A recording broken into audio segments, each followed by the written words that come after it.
தமிழக சட்டமன்ற பொதுத் தேர்தலை முன்னிட்டு சூறாவளி சுற்றுப்பயணம் மேற்கொண்டுள்ள அஇஅதிமுக பொதுச் செயலாளரும் முதலமைச்சருமான செல்வி ஜெயலலிதா கோயம்புத்தூரில் நாளை நடைபெறும் பிரம்மாண்ட பொதுக்கூட்டத்தில் எழுச்சி பேருரையாற்றி வெற்றி சின்னமாம் இரட்டை இலை சின்னத்திற்கு பேராதரவு திரட்டுகிறார். முதலமைச்சரை வரவேற்கவும் அவரது எழுச்சியுரையை கேட்கவும் பொதுமக்களும் கழகத் தொண்டர்களும் மிகுந்த ஆர்வத்துடன் உள்ளனர்.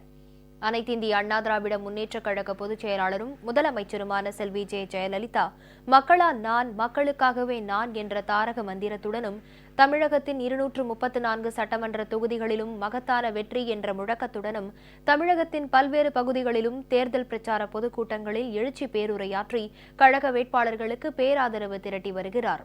சென்னையில் கடந்த 9ஆம் தேதி தமது தேர்தல் பிரச்சார சுற்றுப்பயணத்தை தொடங்கிய முதலமைச்சர் செல்வி ஜெயலலிதா தொடர்ந்து விருதாச்சலம், தருமபுரி, அருப்புக்கோட்டை, காஞ்சிபுரம், சேலம், திருச்சிராப்பள்ளி, புதுச்சேரி, மதுரை, விழுப்புரம் ஆகிய இடங்களில் நடைபெற்ற பிரம்மாண்ட பொதுக்கூட்டங்களில் லட்சோப லட்சம் கழக தொண்டர்கள் மற்றும் பொதுமக்களிடையே எழுச்சியுரையாற்றி வெற்றி சின்னமாம் இரட்டை இலை சின்னத்திற்கு பேராதரவு திரட்டினார். இதன் தொடர்ச்சியாக முதலமைச்சர் செல்வி ஜெயலலிதா கோயம்புத்தூரில் நாளை தீவிர தேர்தல் பிரச்சாரம் மேற்கொள்கிறார். கொடிஷியா மைதானத்தில் நடைபெறும் பிரம்மாண்ட தேர்தல் பிரச்சார பொதுக்கூட்டத்தில் முதலமைச்சர் செல்வி ஜெயலலிதா எழுச்சி பேருரையாற்றுகிறார். கோயம்புத்தூர் வடக்கு, கோயம்புத்தூர் தெற்கு, மேட்டுப்பாளையம், கவுண்டம்பாளையம், சிங்காநல்லூர், சூலூர், தொண்டாமுத்தூர், கிணத்துக்கடவு, பொள்ளாச்சி, வால்பாறை, பல்லடம், உடுமலைப்பேட்டை, மடத்துக்குளம், உதகமண்டலம், கூடலூர், குன்னூர் ஆகிய தொகுதிகள் மற்றும் கேரள மாநிலத்தில் அஇஅதிமுக போட்டியிடும் 7 சட்டமன்ற தொகுதிகளின் வேட்பாளர்களை ஆதரித்து வாக்கு சேகரிக்கிறார். முதலமைச்சர் செல்வி ஜெயலலிதாவை வரவேற்கவும் அவரது எழுச்சியுரையை கேட்கவும் கழக தொண்டர்களும் பொதுமக்களும் மிகுந்த ஆர்வத்துடன் உள்ளனர். நாளைக்கு மாண்புமிகு அம்மா அவர்கள் இப்போ இங்கே வரங்காட்டி விழாக்க எங்களுக்கு எண்ணற்ற மகிழ்ச்சியோடு நாங்கள் அவங்கள வரவேற்க காத்துட்ருக்கோம்.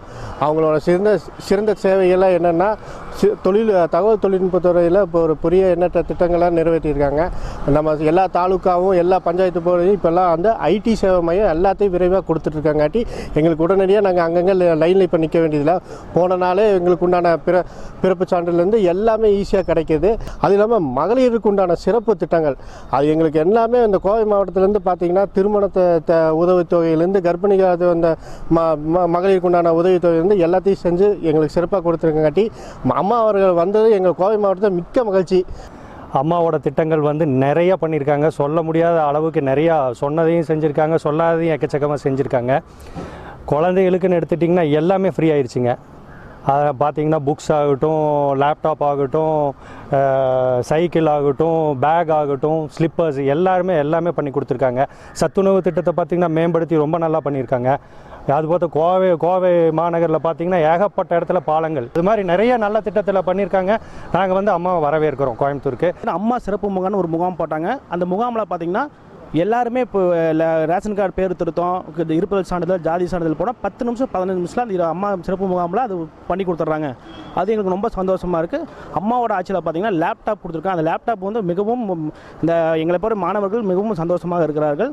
அது மட்டும் மிகப்பெரிய ஒரு விஷயம் பார்த்திங்கன்னா தமிழ்நாட்டில் வந்து பார்த்திங்கன்னா சட்டம் ஒழுங்கு மிகவும் சீராக இருக்கிறது. அதனால் நாங்கள் எல்லாருமே எங்களை மாதிரி இளைஞர்கள் எல்லாருமே இந்த டைமு அம்மா அவர்கள்ட்ட ஓட்டு போடுவோம்.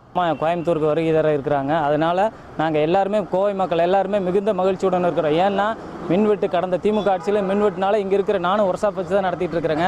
இங்கே இருக்கிற தொழில் ஃபுல்லாக நனைஞ்சு எல்லாருமே கூலி தொழிலுக்கு போகலான்னு எல்லாரும் நினச்சிருக்கிற வேறையில் தங்கத்தாரகை அம்மா வந்து இந்த மின்சாரத்தை நல்ல வழியாக கொடுத்தங்காட்டி இப்போ எல்லாருமே நல்ல நிலைமையில் இருக்கிறோம். அதனால் எல்லாருமே தொழிலாளர்கள் இல்லாமல் அந்த நன்றி அம்மாவுக்கு காணிக்கை செலுத்துறதுக்காக எல்லாருமே நேரடியாக பார்க்குறாங்க. அதுபோல் கறவை மாடுகள் வழங்கி மக்களுக்கு சிறந்த சேவை செஞ்சுருக்கிறாங்க. அதனால் மக்கள் எல்லாருமே அம்மாவை பார்க்குறதுக்கு ரொம்ப ஆர்வமாக இருக்கிறாங்க.